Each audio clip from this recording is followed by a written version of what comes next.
제가 생각하는 사회복지에 대해서 말씀을 드리겠습니다.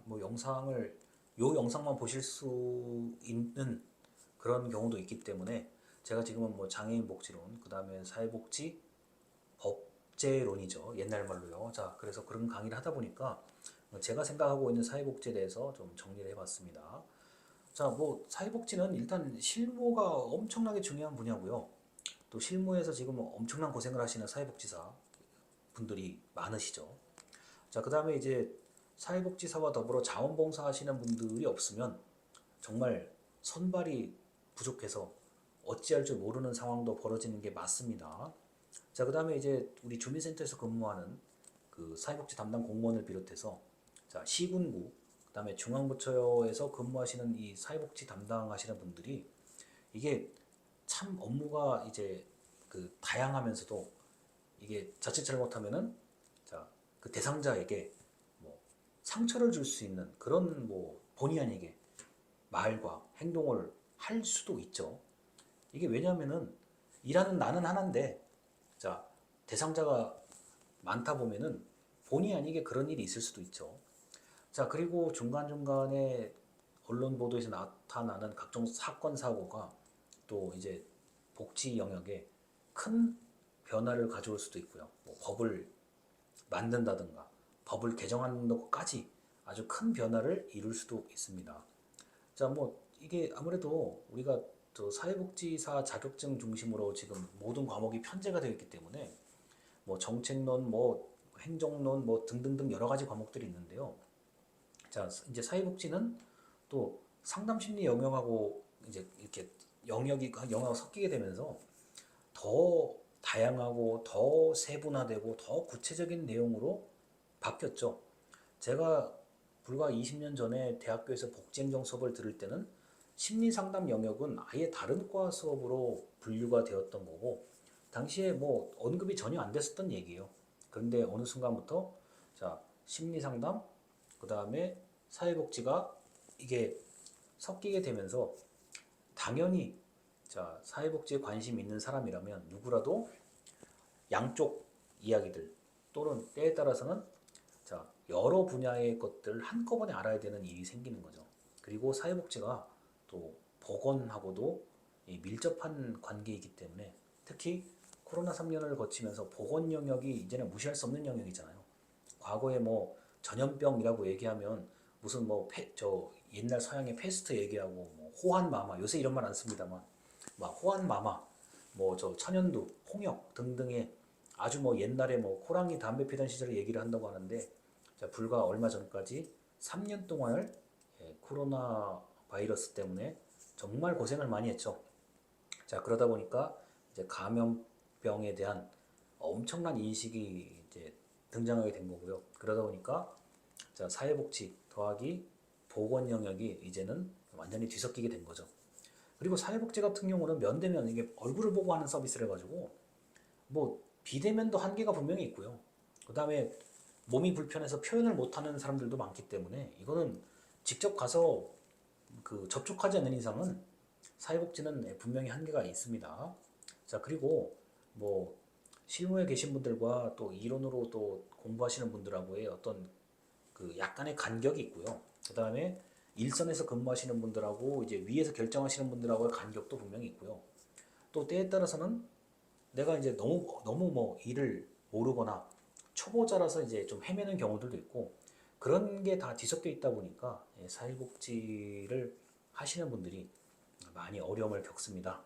자, 그런데 이제 반대 입장에서 받는 사람 입장에서는 하나라도 더 받으면 좋고 일단 내가 받으면 내가 혜택을 받으면 남이 혜택을 받고 못 받고는 별로 관심이 없어져요. 이건 이제 뭐 복지뿐만 아니라 다른 것도 마찬가지인데 자, 내가 대상자가 되느냐 안 되느냐가 굉장히 중요한 거고 안 됐을 때 이제 화가 나거나 서럽거나 뭐 여러 가지 감정들이 있을 수가 있죠. 자, 그래서 이 복지 같은 경우는 나눠주는 게 분배가 굉장히 중요하고 분배의 기준이 뭔지 그 기준이 자, 욕구나 결핍에 맞는지 안 맞는지 그 다음에 돈은 정말 국가의 재정은 이걸 감당할 수 있는지 없는지 만약에 감당을 한다 그러면 누가 자 돈을 자 넣어서 이 돈으로 자 복지 그 수혜를 할 것인지에 대한 논의가 앞으로 더 심해질 거라고 봐요. 그리고 그 저출산 고령화가 뭐 100%이기 때문에요. 이제는 뭐 0.0001의 여지가 없이 저출산 고령화는 100% 앞으로 더 심각해질 거기 때문에 인구 구조에 따라서 이 사회복지가 어떤 식으로 변화될지가 이제 궁금합니다. 왜냐면은 자 고령화되는 분들이 이제 연령층이 높잖아요. 그러면은 생산을 할 수 있는 인구가 얼마 안 되다 보면은 자 아무래도 부담이 가중되죠. 자 그런데 이거는 뭐 그 바로 앞에 지금 저 눈에 자 불 보듯이 뻔한 그러니까 뭐 한문으로 표현하자면 명약관화라고 하죠. 뻔한 건데 뭐 마땅히 그렇다고 대책이 있는 건 아니에요. 제가 볼 때는 뭐 정부가 자 저출산 고령화에 관련된 사회복지 대책을 지금 20년째 하고 있는데 물론 그게 각 분야의 소기의 성과는 달성을 했죠. 자, 안 하는 것보다는 지금까지 시간과 돈과 노력을 들여서 한 게 분명히 사회를 바꾸는 데 기여했어요. 그건 확실합니다. 그건 뭐 대놓고 비난할 수 있는 성격이 아니에요.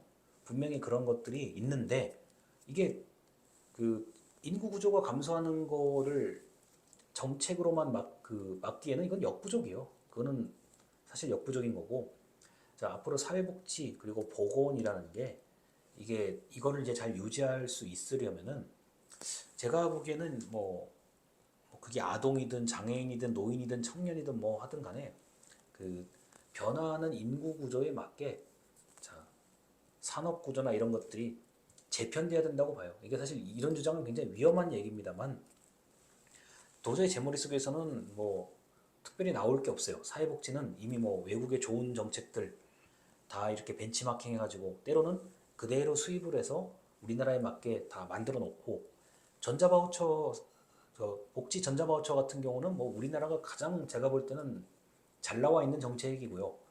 뭐 앞서가는 것도 많아요, 대한민국이요. 그런데 이 모든 거를 이제 그 떠받치고 있는 문제는 바로 이제 인구인데 뭐 지금 뭐 외국인들을 자 한국에 들어오면 적합한 외국인들을 선별을 해서 자 이민을 고려하는 이런 게 이제 현재 정부의 어떤 방향 중에 하나인데요. 그것만으로 과연 얼마나 될지에 대해서 의문이 사실은 있습니다. 그래서 인구 구조가 바뀌면 그 바뀌는 거에 맞게 자 산업 구조가 재편돼야 되고 그 바뀌는 거에 맞게 자좀 사회 여러 각 분야가 따라가야 되지 않나 싶은 생각이 들어요. 이게 억지로 사람을 더 태어나게 할 수도 없고 그 반대로 하는 건 말이 안 되는 거잖아요. 자 그렇기 때문에 자 인구 구조에 맞게 우리가 일반 개인부터 자 정부까지 거기에 맞게 재편 적응하는 게 오히려 더 바람직하고 또 현명한 방법이 아닐까 이렇게 생각을 합니다.